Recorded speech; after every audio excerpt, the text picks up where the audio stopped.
माननीय अध्यक्ष महोदय, पूर्ववर्ती सरकार के कार्यकाल दिसंबर 2018 से अक्टूबर 2023 के बीच माध्यमिक शिक्षा विभाग अंतर्गत संचालित राज्य के विद्यालयों में शिक्षकों, प्रशिक्षकों, प्रयोगशाला सहायकों के रिक्त पदों के कारण नियमित अध्यापन कराने में व्यवधान उत्पन्न न हो, इस हेतु विभाग के पत्रांक शिविरा माध्यमिक संस्था F1 गेस्ट फैकल्टी 12/22/2021/7983 दिनांक 17/2/2022 के द्वारा गेस्ट फैकल्टी के रूप में विद्या संबल योजना अंतर्गत रिक्त पद भरे जाने तथा अथवा अन्य स्रोत तक लागू की गई थी। खंड 2 उक्त योजना अंतर्गत गेस्ट फैकल्टी पर लगे अध्यापकों में से केवल एक अध्यापक का भुगतान किया जाना से इसके अतिरिक्त समस्त अध्यापकों के मानदेय का भुगतान किया जा चुका है। उक्त अध्यापक के मानदेय का भुगतान संबंधित संस्था प्रदान स्तर पर शीघ्र करा दिया जाएगा। खंड 3 विधानसभा क्षेत्र मांडलगढ़ में दिसंबर 2018 से अक्टूबर 2023 के बीच में माध्यमिक शिक्षा विभागांतर्गत संचालित राज्य के विद्यालय में गेस्ट फैकल्टी पर किसी भी अध्यापक को नहीं लगाया गया। माननीय सदस्य, माननीय अध्यक्ष महोदय, मैं आपके माध्यम से मंत्री जी से प्रश्न पूछना चाहता हूं। ये पहले अभी हमारे मेरे विधानसभा क्षेत्र में राजकीय विद्यालयों में शिक्षकों, प्रशिक्षकों, प्रयोगशाला सहायकों के पद रिक्त है। मैं आपसे मांग करता हूं कि आप ये गेस्ट फैकल्टी के आधार पर इस योजना में अपन पद भरने की इच्छा रखते हैं या नहीं? माननीय मंत्री जी। माननीय अध्यक्ष महोदय, संबल योजना में एक भी नहीं लगाया गया, लेकिन हमने सहायक अध्यापक के नाते संविधा में 3700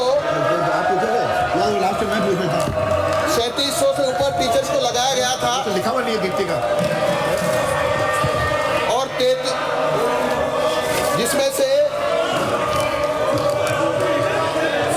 3668 ने ज्वाइन किया है और ये संविदा पर थे, गेस्ट फैकल्टी अंतर्गत नहीं थे। माननीय अध्यक्ष महोदय, मैं मंत्री जी से पूछना चाहता हूं कि हमारे जो क्षेत्र के राजकीय विद्यालयों में जो पद रिक्त है, तो किसी भी और नियम बनाकर किसी भी उन पदों को भरना की इच्छा रखते हैं कि नहीं रखते हैं, हाँ या ना?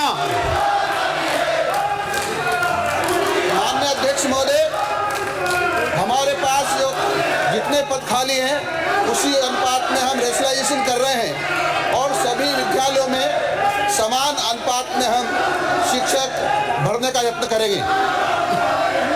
मैं मंत्री जी से पूछना चाहता हूं, मेरे विधानसभा क्षेत्र में जो पूर्व में जहां छात्रों की संख्या कम थी, जो पूर्व सरकार ने वो स्कूल बंद कर दिए थे, मैं आपसे जानना चाहता हूं अब वहां पे लड़कों की संख्या पर्याप्त है, तो वहां पर आप वापस स्कूल को खोलना चाहते हैं या नहीं? नहीं तो क्यों? माननीय अध्यक्ष महोदय, जो स्कूलें बंद की है, यदि उसमें जिससे बच्चों की संख्या बढ़ेगी, नामांकन बढ़ता हुआ दिखाई देगा, तो हम कोशिश करेंगे कि उन विद्यालयों को वापस खोल दें।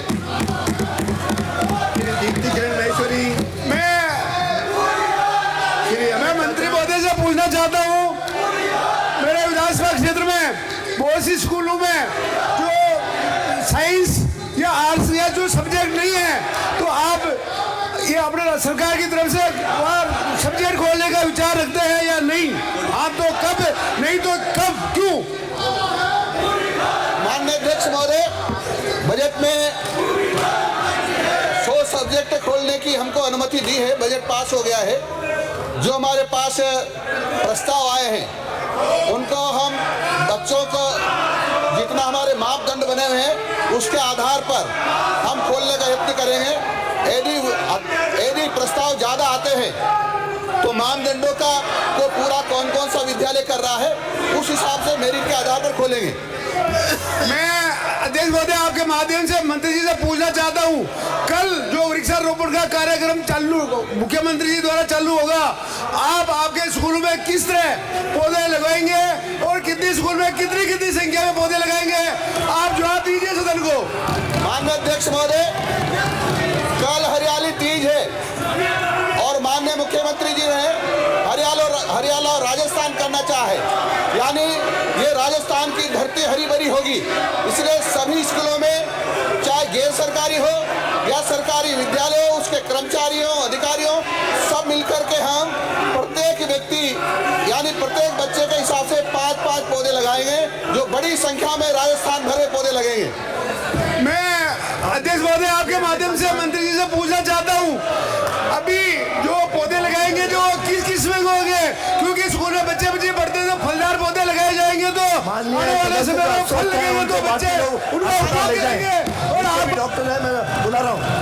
माननीय अध्यक्ष महोदय, हम ऐसे पौधे लगाएंगे जो छायादार हो, जल्दी बढ़ते हो, ताकि ऑक्सीजन की अधिकता वायुमंडल में हो जाए।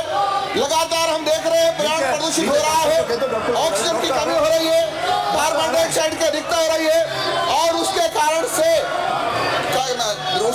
से कार्बन मोनोऑक्साइड गैस बन रही है, जो बीमारियों को बुलावा दे रही है। हमने कोशिश की पहली बार कि राजस्थान में जहाँ 200 पौधे एक साथ लगेंगे, वहाँ एक रखवाला भी रखेंगे। 420